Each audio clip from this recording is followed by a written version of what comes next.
Hi everyone, it's Terry here. If you watch my channel you know that I've got a few videos up of my astrophotography. I enjoy filming the moon, mainly the moon, and I thought before I put my next video up I'd like to give a bit of an idea of the sort of equipment I use. It's pretty simple setup.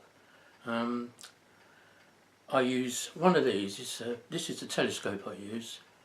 I try and get this in the right position. And see, it's quite a small compact telescope, it's my hand, and it's a 5-inch or 127mm Maksutov Cassegrain. Basically it's a very compact telescope, and it works by focusing the light and the image in the short tube by bouncing the image up and down the tube rather than having a very long telescope. I'd say the equivalent 5-inch refractor for this would be sort of over 3 foot long, but as I say, this is a very short compact telescope, and I use this because you'll find that with a telescope, living in the UK, most of the time it's sat in the corner of the room collecting dust. So I didn't want a great big telescope. I wanted something that was small enough just to either stand in the corner, or this one is small enough to actually put away in a cupboard. Obviously you need a tripod with it. I've got the tripod, and this one is actually a computer controlled one, so you can set it to track the stars.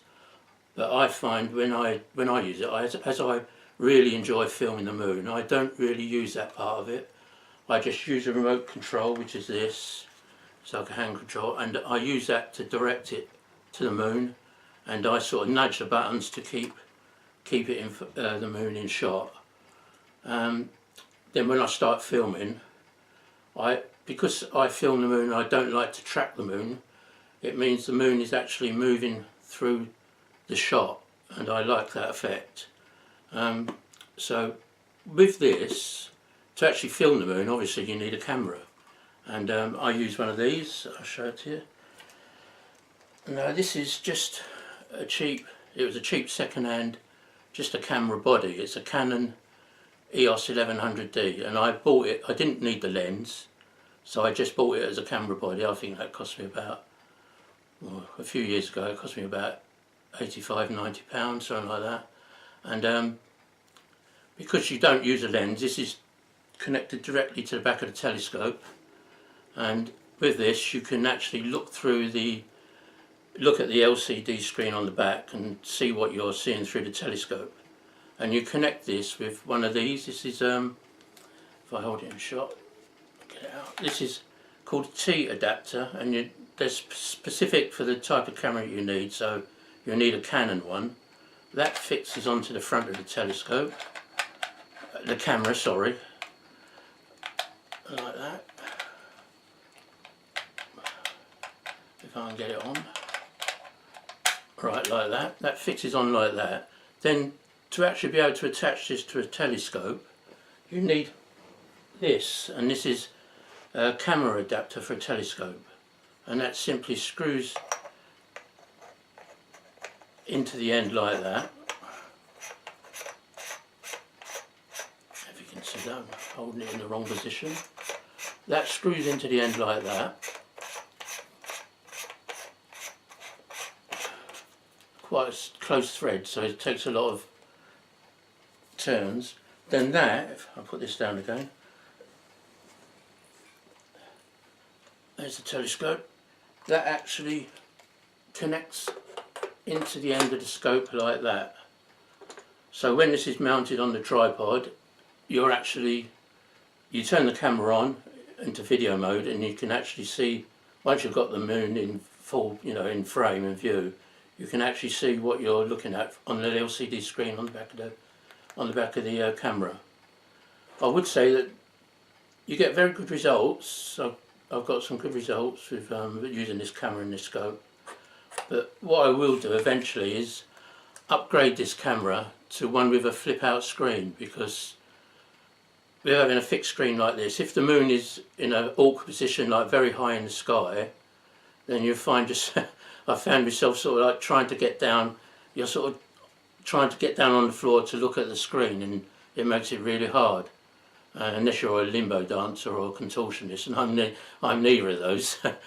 So later on I will eventually, hopefully, it'll only be a second-hand one, but I'll get one with a flip-out screen that you can adjust, so you're not scrabbling all over the floor trying to see what you're looking at, because you do need to keep looking at the screen because you have to focus it, and if you're doing moon photography or filming the moon, it needs to be in focus. So you actually use the focus on the telescope, but you can actually see whether it's in focus or not by looking at the LCD screen on the camera. I find I get really good results. I mean, I don't really do astrophotography because we live in a quite, well, it's not a built up area, but there's quite a lot of light pollution, and we've got lots of trees around the garden, so unless I go out to a dark site, then really it's not very practical using this telescope for astrophotography where I live. But for filming the moon, this is a good camera, and as I say, this telescope, if I get it out, show you again, is a really good scope. It's particularly this type of scope. It's a Celestron, which is quite a good make, but this type of scope is noted for having good optics for lunar photography, lunar imaging, as well as planetary imaging. So it is quite a good scope, and as I say, I bought it because I didn't want a great big telescope. It's very easy to be lured into buying 10-inch scopes, and they're massive things, and most of the time they're not used, and we haven't really got the room to store one.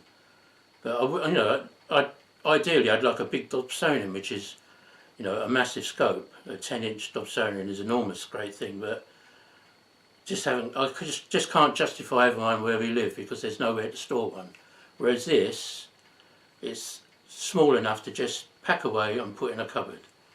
And I thought I'd put this video up because I've had a few comments on the videos. I haven't got many, I've got half a dozen I suppose, because I must really get out and do some more. But as I say, living in the UK, the chances of you getting out very often is very slim, which is why I wanted this small scope, because most of the time it's just covered up in the corner of the room or put away. But I must sort of get out soon and do some more videoing of the moon because I really enjoy doing it. And I thought it might be a bit interesting if you look at a video of the moon that I filmed. It's interesting, or it's nice to have an idea of what the sort of equipment is that I use to do it. And as I say, I think these telescopes are quite expensive. I mean, I splashed out a bit when I got this, which is a few years ago now, but I think they're about £400 or £500, which is quite a lot of money.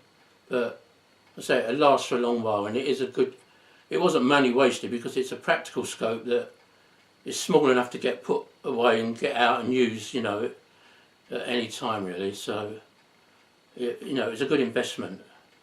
So I hope you enjoy the videos that I'm going to put up. This one you're going to see now is like I did it earlier on in the year, and it's a few close-up shots of the moon. As I say, I'm not an expert. I just enjoy doing this, and I like putting the music to it, and they make some nice videos. And not only that, if I put music to it, you can't hear me cursing and swearing when I'm fumbling about in the dark trying to fit the lenses and what have you. But I hope you enjoy the video. As I say, it's not very long, and hopefully in the future I'll be doing a few more. So stick with it, and if I haven't bored you silly with all this, and I hope you enjoy the video. Thanks for watching. And at the end I should put a picture up, or it might be at the end or it might be before, of the actual telescope when it's in its tripod, so you can see what it looks like. Okay, thanks a lot everyone. See you soon. Thank you, bye.